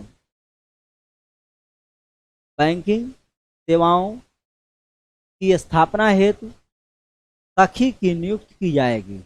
इस योजना के तहत गांव की महिलाएं बैंकों से इस योजना के तहत गांव की महिलाओं को बैंकों से लेन देन का डिजिटल रूप से योजना करवाएगी। योजना के तहत कार्य करने वाली महिलाओं को 6 महीने तक प्रति माह 4,000 रुपये की सैलरी प्राप्त होगी। उत्तर प्रदेश सरकार द्वारा सखी योजना के लिए 430 करोड़ रुपए का बजटीय प्रावधान किया गया है। अगला है बाल श्रमिक विद्याधन योजना। अंतर्राष्ट्रीय बाल श्रमिक निषेध दिवस 22 जून 2020 पर उत्तर प्रदेश सरकार द्वारा बाल श्रमिक विद्याधन योजना आरंभ किया गया। इसका लक्ष्य क्या था? ऐसी अति गरीब परिवार जिनकी आर्थिक स्थिति खराब होने के कारण बच्चों को मजदूरी करनी पड़ती हो के बच्चों को शिक्षित करना है। इसका मुख्य प्रावधान क्या है? इस योजना के अंतर्गत चयनित बच्चों की पढ़ाई का खर्च राज्य सरकार द्वारा वहन किया जाएगा। लड़कों को हर महीने 1,000 रुपये तथा लड़कियों को 1,200 रुपये दिए जाएंगे, जो हाई स्कूल पास करने तक प्रदान किए जाएंगे। यदि बच्चे कक्षा 8, 9 और 10 पास करते हैं, हर कक्षा पास करने पर उन्हें 6,000 रुपये की अतिरिक्त राशि प्रदान की जाएगी। इस योजना के तहत पहले चरण में 57 जिलों के 2,000 बच्चों को चयनित किया जा रहा है। 8 से 10 साल के बच्चे इस योजना के पात्र होंगे। ज्ञात हो कि इस योजना से ऐसे बच्चे लाभान्वित होंगे जो संगठित या असंगठित क्षेत्र में परिवार के विषम हालात की वजह से परिवार की आय हेतु कार्य करते हैं।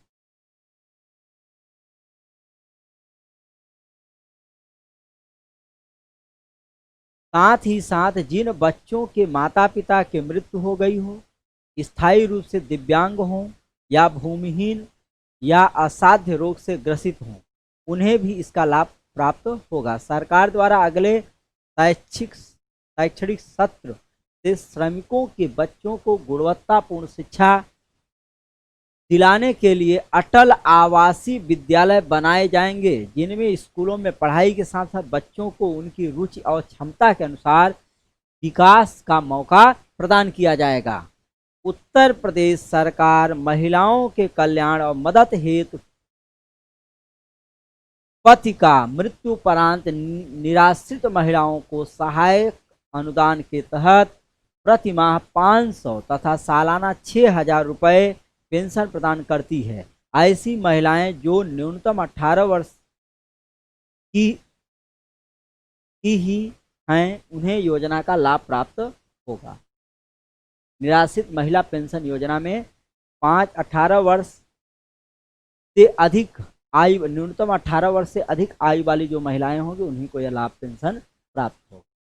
मुख्यमंत्री सुपोषण योजना, घर योजना, ये क्या है? उत्तर प्रदेश के मुख्यमंत्री, उत्तर प्रदेश सरकार द्वारा 20 नवंबर 2018 को उत्तर प्रदेश के 10 जिलों में ब्लॉक स्तर पर मुख्यमंत्री सुपोषण घर योजना की शुरुआत की गई। मुख्यमंत्री सुपोषण घर योजना 10 जिलों के 28 ब्लॉक मुख्यालयों में चलाई जाएगी, जिसकी अवधि जनवरी 2019 से मार्च 2020 तक होगी। ये खत्म हो चुकी है। इस योजना अंतर्गत स्वास्थ्य विभाग के सहयोग से अति कुपोषित बच्चों हेतु प्रत्येक ब्लॉक CHP PSC में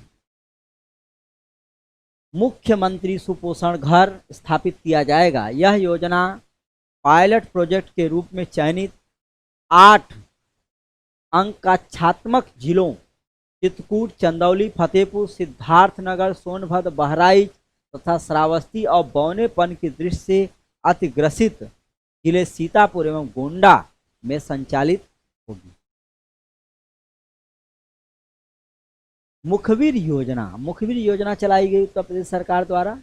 उत्तर प्रदेश के मुख्यमंत्री द्वारा 24 जून 2017 को मुखबिर योजना का शुभारंभ किया गया। उद्देश्य कन्या भ्रूण हत्या रोकना तथा लिंगानुपात में वृद्धि करना है। इसका उद्देश्य क्या है कि जो है कन्याओं के भ्रूण हत्या को रोकना और तथा उसके स्थान पर जो है अन्य लिंगानुपात में वृद्धि करना। इस योजना के तहत कन्या भ्रूण हत्या की जानकारी देने वाले को सरकार 2 लाख रुपए तक का इनाम प्रदान किया जाता है। योजना के अंतर्गत ऐसी अल्ट्रासाउंड और नर्सिंग होम की पहचान की जाएगी जहां कन्या भ्रूण हत्या प्रशिक्षण किया जाता है। ज्ञात हो कि 2011 की जनगणना अनुसार उत्तर प्रदेश में लिंगानुपात 912 तथा सर्वाधिक लिंगानुपात वाला जिला जौनपुर 1024 तथा न्यूनतम लिंगानुपात जिला गौतम बुद्ध नगर 851 है। सबसे ज़्यादा जो है कम लिंगानुपात जो है गौतम बुद्ध नगर अर्थात नोएडा में है और सबसे ज़्यादा लिंगानुपात जो है जौनपुर में है 1024 जो है लिंगानुपात कहाँ पर है? जौनपुर में है। और सबसे कम जो है लिंगानुपात गौतम बुद्ध नगर में 500। गर्भधारण पूर्व और प्रसव पूर्व निदान तकनीकी लिंग चयन प्रतिबंध अधिनियम PCPNDT 1994 यह क्या कहता है आपको बता दें। इस योजना के तहत इस कानून में गर्भ निर्धारण पूर्व और प्रसव निदान तकनीकी लिंग चयन प्रतिबंध अधिनियम 1994 को भारत में कन्या भ्रूण हत्या और भारत में गिरते लिंगानुपात को रोकने के लिए लागू किया गया था। यह अधिनियम प्रसव पूर्व लिंग निर्धारण पर प्रतिबंध लगाता है, जिसका मुख्य उद्देश्य गर्भाधान पश्चात भ्रूण के लिंग निर्धारण करने वाली तकनीक के उपायों पर प्रतिबंध लगाना है और लिंग निर्धारित आधारित गर्भपात के लिए प्रसव पूर्व निदान तकनीकी के दुरुपयोग को रोकना है। नया सवेरा योजना मुख्यमंत्री उत्तर प्रदेश द्वारा लागू किया गया। यह योजना का आरंभ जून 2017 में उत्तर प्रदेश सरकार के श्रम विभाग द्वारा किया गया था। इस योजना का उद्देश्य श्रमिक बच्चों को बाल श्रम से कर उन्हें सामाजिक, शैक्षणिक तथा नैतिक विकास की ओर उन्मुख करना है। बाल श्रम प्रभावित सर्वाधिक 20 जिले के चिन्हित हॉट स्पॉट बाल श्रम से मुक्त हेतु डोर टू डोर सर्वेक्षण किया जाएगा। 14 वर्ष से कम आयु के सभी कामकाजी बच्चों की सूची तैयार कर उन्हें विद्यालय भेजने तथा प्रबंध किया जाएगा, जिसमें शिक्षा विभाग, महिला एवं बाल विकास, ग्राम्य विकास तथा पंचायती राज संस्थाएं सहयोगी होंगी। योजना की प्रभावी क्रियान्वयन हेतु ब्लॉक स्तर पर बाल अधिकार संरक्षण समिति तथा जिला स्तर पर जनपदीय बाल श्रम उन्मूलन समिति का गठन किया गया है।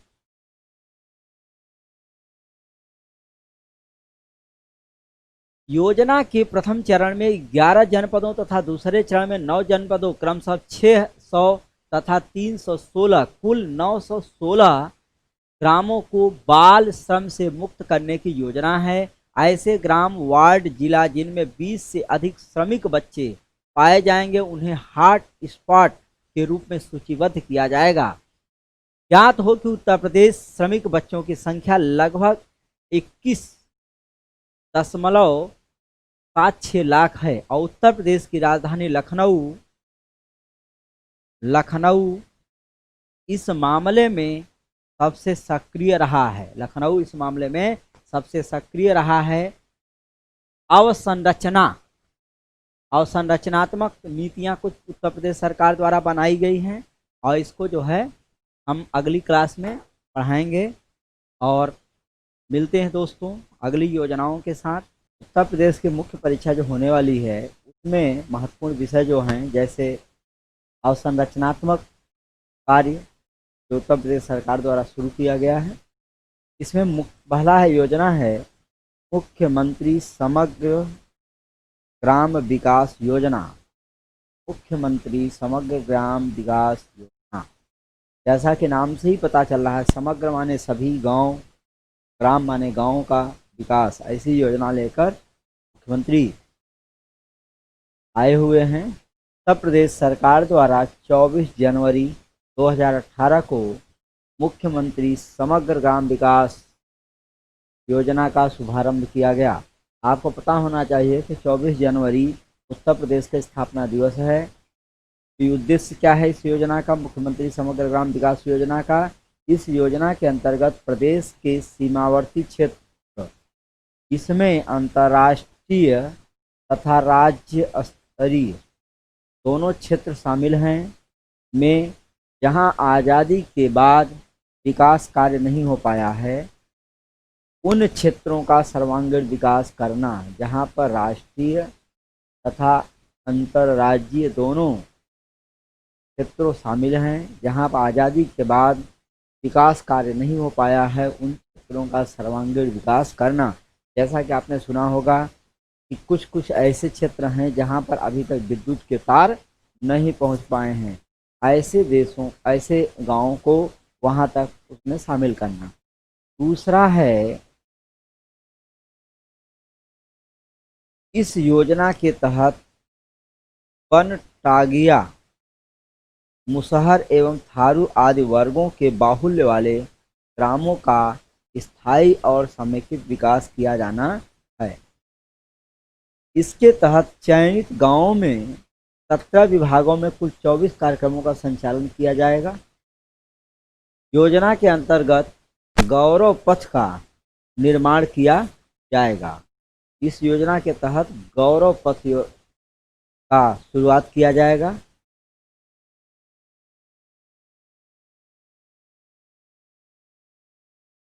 योजना के तहत सरकार गांवों में बेरोजगारों के लिए रोजगार के अवसर सृजित करेगी। इस योजना का क्रियान्वयन ग्राम विकास विभाग द्वारा किया जाएगा तथा इसकी देखरेख हेतु मंडल तथा जिला स्तर पर समिति का गठन किया जाएगा। देश की रक्षा शहीद हुए सेना अर्धसैनिक बलों के सैनिक ग्रामों को शहीद ग्राम घोषित किया जाएगा। शहीद ग्राम और गौरव पथ क्या है ये? मुख्यमंत्री समग्र ग्राम विकास योजना के तहत देश की रक्षा में शहीद हुए सेना एवं अर्धसैनिक सैनिक बलों के ग्रामों को शहीद ग्राम घोषित किया जाएगा तथा ग्रामों में तोरण द्वार, तोरण द्वार क्या होता है आप जान लीजिए। इसे गांव में आप एंट्री करेंगे इस तरह से बना होता है, इस तरह से, और इसी को तोरण द्वार बोलते हैं। शहीद के बारे में लिख दिया जाता है और यहाँ से मार्ग गुजरता है, ये रास्ता गुजरता है, गाँव का आगे जाता है। ये जो है क्या है आपका तोरण द्वार बोलते हैं। इस तरह से बनाया जाएगा। तथा शहीद हुए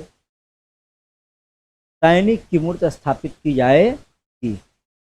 गौरव पथ इन्हीं शहीद ग्रामों तक सड़क पहुंचाने वाली योजना है। और यह जो गौरव पथ है, यह योजना उन्हीं गांवों तक पहुंचाई जाएगी, सड़क जाएगी जहां तक शहीद का घर होगा, और वहीं ग्राम तक जाएगा और उसके आगे यह नहीं जाएगा। इस तरह से बनाया गया।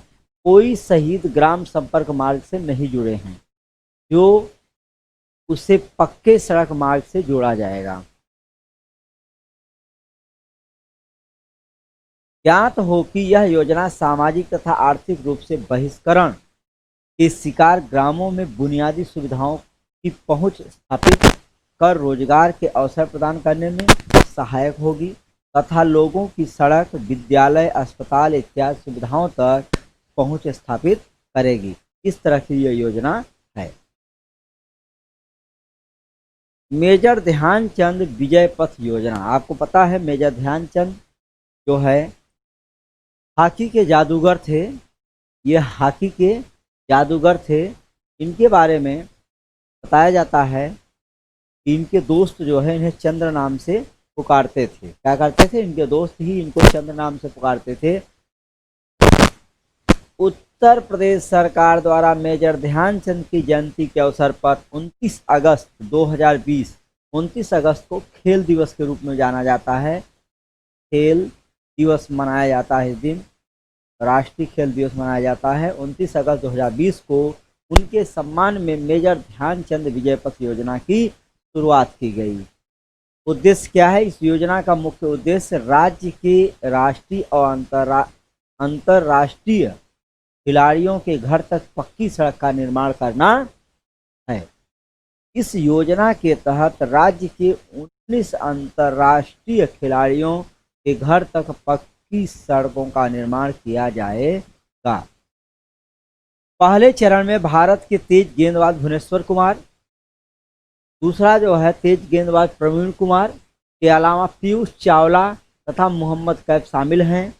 इस योजना के तहत 2017 से 20 तक के स्वर्ण पदक विजेता खिलाड़ी को भी शामिल किया गया है। इस योजना का मुख्य उद्देश्य खिलाड़ियों को गौरव और सम्मान प्रदान करने के साथ साथ खेल और खिलाड़ियों को प्रोत्साहन प्रदान करना है। मुख्यमंत्री पर्यटन संवर्धन योजना, मुख्यमंत्री पर्यटन संवर्धन योजना, ये क्या है योजना के बारे में जानते हैं। 21 जनवरी 2020 को 21 जनवरी 2020 को उत्तर प्रदेश सरकार द्वारा मुख्यमंत्री पर्यटन संवर्धन योजना की शुरुआत की गई है।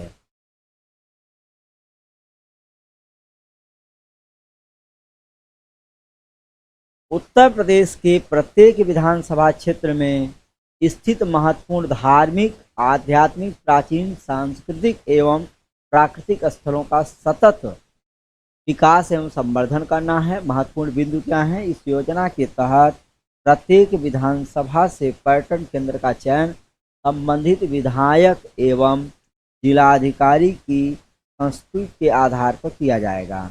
इसके विकास हेतु पर्यटन विभाग विधायक निधि एवं CNR कॉरपोरेट सोशल रिस्पांसिबिलिटी निधि से धन प्राप्त किया जाएगा।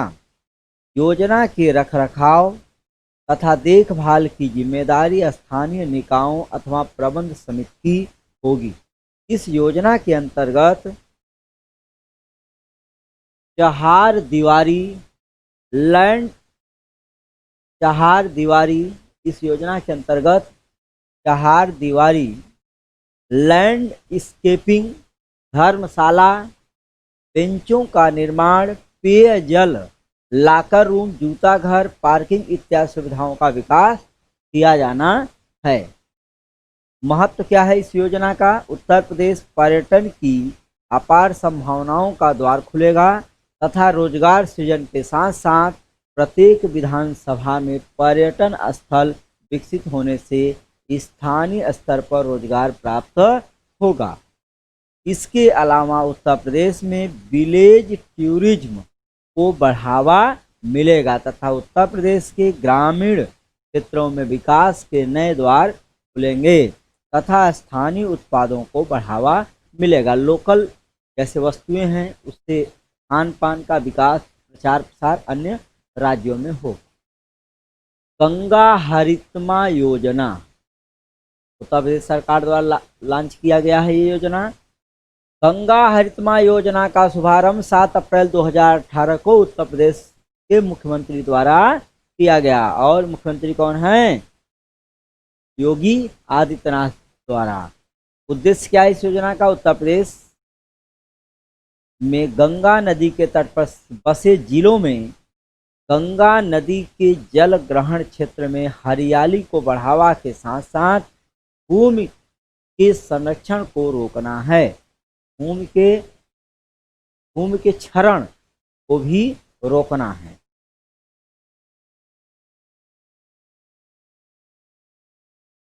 इसके अंतर्गत गंगा को प्रदूषण मुक्त करने का कार्य किया जाएगा।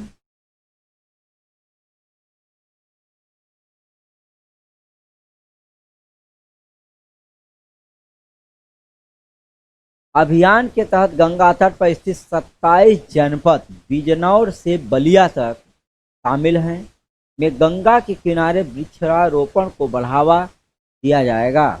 यह वृक्षारोपण उत्तर प्रदेश वन विभाग और मनरेगा की मदद से किया जाएगा। ज्ञात हो कि यह योजना वन एवं पर्यावरण मंत्रालय द्वारा समर्थित है तथा एक व्यक्ति एक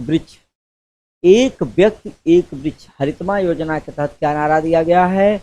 एक व्यक्ति एक वृक्ष का नारा इस योजना में दिया गया है। मिशन वृक्षारोपण 2020 यह क्या है? उत्तर प्रदेश सरकार द्वारा 5 जुलाई 2020 को मिशन वृक्षारोपण अभियान 2020 का शुभारंभ किया गया। गुरु पूर्णिमा के अवसर पर प्रारंभ इस अभियान के तहत 25 करोड़ से अधिक पेड़ पौधे लगाए गए हैं। मुख्य बिंदु क्या रहे हैं इसमें? यह अभियान जुलाई 2020 के प्रथम सप्ताह में वन महोत्सव के अवसर पर चलाया गया। इस अभियान के तहत पीपल, पाकड़, बरगद, नीम, इमली, जामुन, सागौन आदि प्रजातियों सहित फलदार, छायादार तथा औषधि वृक्ष लगाए गए। मिशन वृक्षारोपण 2020 के तहत गंगा, यमुना समेत अन्य नदियों के किनारे दोनों तरफ फलदार वृक्ष लगाए गए। वृक्षारोपण अभियान के तहत किसानों को निःशुल्क पौधे प्रदान किए गए तथा उनकी देखभाल हेतु किसानों को 3 वर्ष तक का मानदेय प्रदान किया गया। ज्ञात हो कि उत्तर प्रदेश सरकार द्वारा गंगा नदी के किनारे स्थित 27 जिलों में 67 लाख पौधे लगाए जाने का लक्ष्य सरकार द्वारा तय किया गया है। हर्बल रोड योजना शुरू की गई है। ये क्या है? हर्बल रोड उत्तर प्रदेश सरकार द्वारा सड़कों के किनारे 800 किमी तक हर्बल रोड विकसित करने का निर्माण किया गया है। इसके तहत सड़कों के किनारे औषधीय पौधे पीपल, आंवला, नीम, सहजन, बेल के पौधे लगाए जाएंगे। इसका उद्देश्य एक ओर जहां पर्यटन, संरक्षण व संवर्धन को बढ़ावा देना है, वहीं दूसरी ओर औषधि पौधों से दवाई बनाया जा सकेगा। साथ ही साथ वर्षा के दौरान सड़कों के काटने से रोकने में मदद मिलेगी तथा रेन वाटर रिचार्जिंग किया जा सकेगा। इसलिए वृक्षारोपण किया जा रहा है। एक जिला एक उत्पाद योजना उत्तर प्रदेश सरकार की सबसे महत्वपूर्ण यह योजना है, जिसमें एक जिला एक उत्पाद योजना की शुरुआत की गई है। उत्तर प्रदेश सरकार द्वारा इस महत्वाकांक्षी योजना का शुभारंभ 24 जनवरी 2017 को उत्तर प्रदेश के समावेशी विकास तथा स्थानीय स्तर के उत्पादों को आगे बढ़ाने के उद्देश्य से शुरू किया गया था। उद्देश्य क्या है? उत्तर प्रदेश के विभिन्न जिलों की विशिष्ट शिल्प कलाओं एवं उत्पादों को प्रोत्साहन प्रदान कर स्थानीय स्तर पर रोजगार का सृजन करना है। मुख्य बिंदु इस योजना के माध्यम से उत्तर प्रदेश के विशिष्ट उत्पादों जैसे प्राचीन एवं पौष्टिक काला नमक चावल, दुर्लभ गेहूं, डंठल शिल्प, चिकनकारी, चूरी जरदोजी, हाथीदांत शिल्प, टेराकोटा, अन्य ऐसे उत्पाद शिल्प जिन्हें जीआई टैग प्राप्त हैं, उन्हें पुनर्जीवित करने का प्रयास किया जा रहा है। यह योजना उत्तर प्रदेश के विभिन्न जिलों के छोटे, मध्यम और परंपरागत उद्योगों के विकास को गति प्रदान करेगा। इसलिए योगी आदित्यनाथ जी ने यह योजना शुरू किया था, एक जिला एक उत्पाद योजना। यह प्रदेश में लगभग 5 लाख लोगों को रोजगार प्रदान करेगा तथा 5 वर्षों में 25 लाख लोगों को रोजगार देगा। एक जिला एक उत्पाद योजना के अंतर्गत प्रदेश के सभी जनपदों में से एक उत्पाद विशेष को चिन्हित कर उससे विपणन, विशिष्टता तथा रोजगार सृजनशीलता का पता लगाया जाएगा। इस योजना का वित्त पोषण केंद्र व राज्य सरकारों द्वारा संचालित विभिन्न योजनाओं जैसे मुद्रा योजना, स्टैंड अप इंडिया, प्रधानमंत्री रोजगार सृजन कार्यक्रम, मुख्यमंत्री रोजगार योजना, विश्वकर्मा सम्मान योजना के माध्यम से किया जाएगा। योजना का क्रियान्वयन सूक्ष्म, लघु एवं मध्यम उद्योगों का निर्यात प्रोत्साहन विभाग द्वारा किया जाएगा, जिसके लिए निर्यात भवन लखनऊ में अलग से एक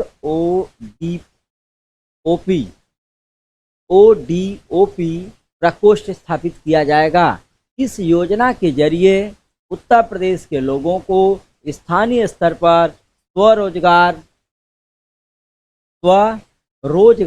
प्राप्त होगा तथा उत्तर प्रदेश के स्थानीय उत्पादों को विश्व स्तरीय पहचान प्राप्त होगी तथा इसका वैश्विक बाजार स्थापित होगा।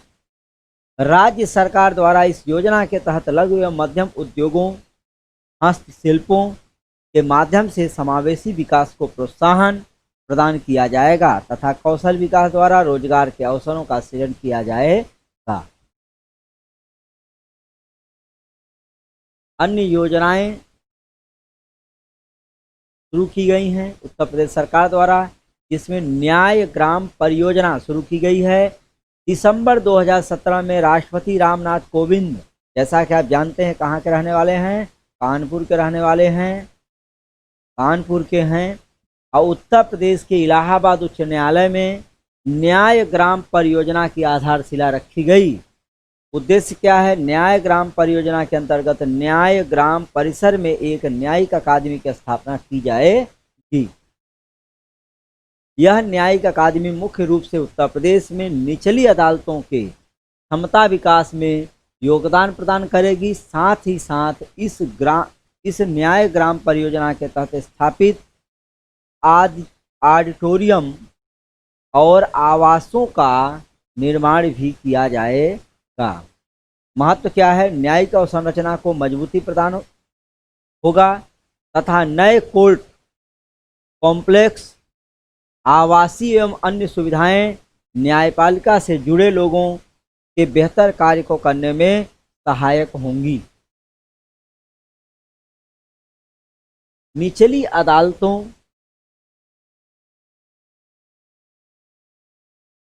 अदालतों की कार्य क्षमता और गुणवत्ता में सुधार लाया जा सकेगा तथा लंबित मुकदमों की त्वरित कार्यवाही हो सकेगी। ज्ञात हो कि वर्तमान में लगभग 3 करोड़ मामले पूरे देश में लंबित हैं तथा उनमें से लगभग 40 लाख मामले उच्च न्यायालय में लंबित हैं। मुख्यमंत्री सामूहिक विवाह योजना, इसका आरंभ 3 अक्टूबर 2017 को किया गया। इसका उद्देश्य गरीबी रेखा से नीचे जीवन यापन करने वाली सभी वर्ग के व्यक्तियों की पुत्रियों की शादी करवाना है। इसे मुख्यमंत्री सामूहिक विवाह योजना कहा गया है। इसका क्रियान्वयन समाज कल्याण विभाग के अंतर्गत किया जाता है। इस योजना में सरकार द्वारा प्रति जोड़े पर लगभग 51,000 रुपए की धनराशि व्यय की जाती है। विद्युत संबंधी योजना, ये विद्युत संबंधी योजना आई उत्तर प्रदेश में। ये क्या है? प्रकाश है तो विकास है, नारा दिया गया इसके तहत। विद्युत संबंधी योजना में प्रकाश है तो विकास है, यह नारा दिया गया। 2017 से आरंभ इस योजना का उद्देश्य राज्य के निर्धन परिवारों को निःशुल्क बिजली कनेक्शन प्रदान करना है। सर्वदा योजना, यह 2017 से आरंभ की गई योजना है। इसका उद्देश्य अवैध विद्युत कनेक्शन वाले उपभोक्ताओं को 2 माह के अंदर वैध करना है।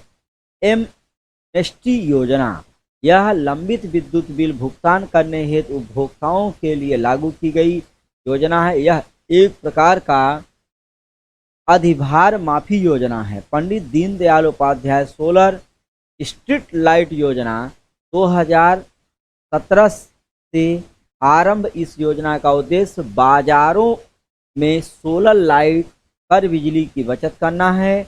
यह योजना केंद्र सरकार द्वारा वित्त पोषित योजना है। यह योजना किसके द्वारा वित्त पोषित है? केंद्र सरकार द्वारा वित्त पोषित है। ये रही आपकी उत्तर प्रदेश की प्रमुख योजनाएं, और इन योजनाओं के विषय में जो आपको जानकारी प्रदान की गई है उसको और आगे जानने के लिए आप हमारे साथ जुड़े रहेंगे, और हम लोग मिलेंगे अगली क्लास में। तब तक के लिए जय हिंद। हमारे चैनल मनोज IAS को लाइक करें, सब्सक्राइब करें और हमारे साथ बने रहें।